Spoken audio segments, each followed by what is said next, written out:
Now we have something interesting to talk about, alright? Finally, we have some more details. I'm saying finally like it's been forever, right? They talk about it every other episode. But Shin, I can't call him that other name. I can say it, he's Shin to me, man. Supreme Kai referred to his past, and, we found out some more lore on basically the Demon Realm as a whole. Well, not basically, the Demon Realm as a whole, Nahare's origin, Demon King Piccolo, and some of his, just a tidbit about his past and his relation, which obviously would relate directly to Piccolo, the Namekian backstory, and then we got a little teaser at the end, man, a little something at the end that we'll have to get into next episode, presumably.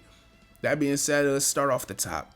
I, myself, had a theory. Well, not by myself, right? I thought the theory, and then I saw it online, and I saw other people had it, and it was like little credences to it. But I definitely was like, "Ooh, this could be a thing," and then I was excited to find out other people might have thought it. But on this podcast, referring to me and the homie Greg Dog, man, I was thinking, what if the Saiyans came from the Demon Realm? That would be really cool, because I think about things like Super Saiyan 4, and obviously it's not part of this timeline. I'm not going to use that C word y'all love so much. It's not part of this timeline, but it's just the thought of Dragon Ball as a whole, as the franchise.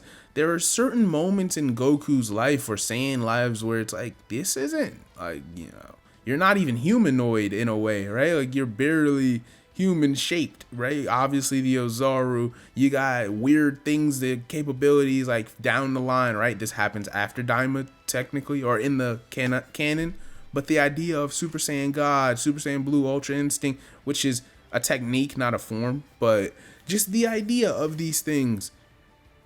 What if the Saiyans were demons? That was my whole thing, this whole show. I've been waiting so long for them to confirm. I was so planted feet dug in floor type that the Saiyans were going to be confirmed as descendants of demons, and that's not what they completely just told me. I was wrong straight out this episode. So now here we are. They straight up told us that this is really weird, so let me make sure I get these names right. Alright, so yeah, campfire moment, and Supreme Kai is telling the group that long ago the Supreme Demon King of that time sought to expand the Demon Realm. Now here's where people are getting confused. I believe, my interpretation, I believe that there is a Demon Realm and then the mortal universe, and then of course like the within the mortal universe, or no, not within, I'd say even at a different level, of course, like King Kai's world, which is within other world, which, so like now we automatically have 3 different dimensions. We have mortals, demons, and then the dead, or I guess just the other world, right?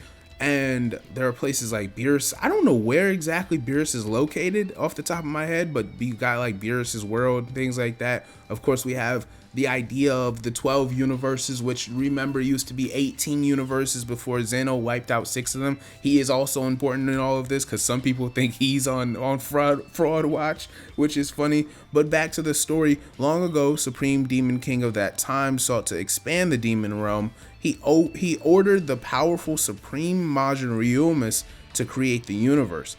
That's interesting because this whole time I was under the impression that Zeno did that, which seems to not be the case.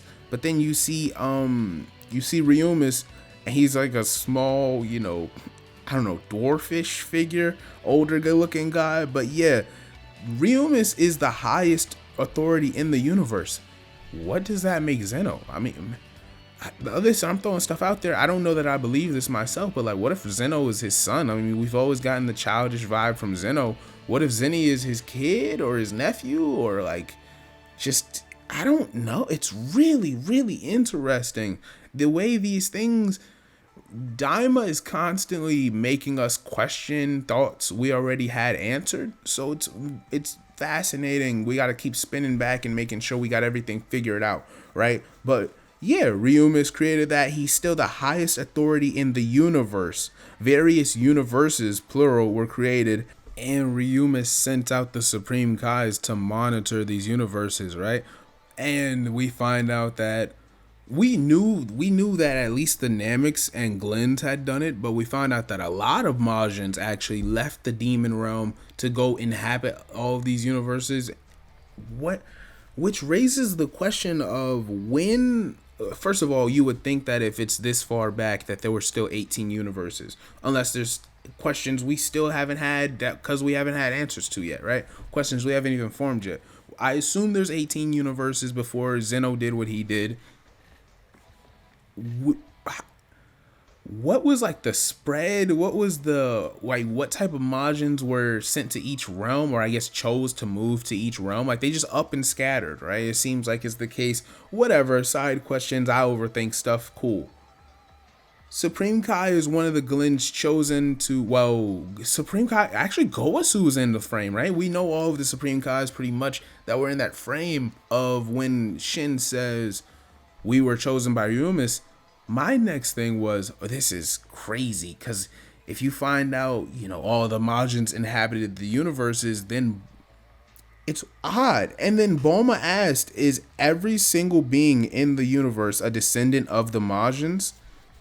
Shin says no. Shin is like, no, the Saiyans and humans were Hermans were created afterwards, which denies my whole Saiyans being demon thing. That kind of upsets me. That's really disappointing.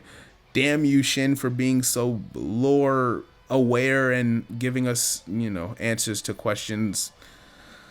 You know too much, damn it. But yeah, we are finding out more and more details about the origins of characters. Now, Piccolo, this is where another point I was really I keep saying fascinated, intrigued with over the course of the podcast that me and Greg kept touching on is Piccolo and his origin as a Namekian and what his ancestors might have gone through in relation to the realm of the demon world, right? We see clearly Neva is with Goma, and he's ordered around by Goma. He created the Temagami, so he has, a precedent over the Dragon Balls. That's really interesting. And because Neva says at the start of the series, like, he summons the Dragon Balls on Earth, right? And he's like, I can't just spam that ability. I can't just bring the Dragon Balls out of the stone. Like, they take a year to, I guess, re-energize or recharge or whatever. And he's like, I can't just keep doing that, right? But he did it. And then he is the creator of the Temagami. He's the one who makes sure that everybody can't just summon the demon Dragon Balls as they wish. Which, I want to know what he's going to tell Piccolo, right? And hopefully he helps Dende at some level. It would be nice. But he seems like a chaotic neutral character, or maybe even a calm neutral character in literature, if you know what that means. So once you find out, whatever he's going to have that influence on Piccolo, more origin of the Nameks and more lore in that regard, I think he's going to be a turning point in the series. Neva is really, really, I think there's a lot you can do there. We'll see if they do a lot, but that's my guess. You guys have got to let me know what you guys think will come out of that point or out of that character throughout the series, because we still got a long ways to go, right? We haven't even seen Temagami 2. No, actually, that's a lie. I got spoiled. I usually don't watch the outros, but I was scrolling on Twitter and I see that we did get a tease of the next Temagami, right? Because of the intro, the outro, and among other things. But yeah, it's really cool to just origin. I'm so... I keep using the word fascinated. I just love finding this type of stuff out about Dragon Ball, having these questions answered and in such a good way, right? Daima is so fun. It's not like they're just dropping magazines that tell us what happens. It's really a thought out, layered, detailed plot. So we'll continue. We'll keep going straight. You guys let me know how you feel about it, man. It is the Young King Hitman, and I am off this.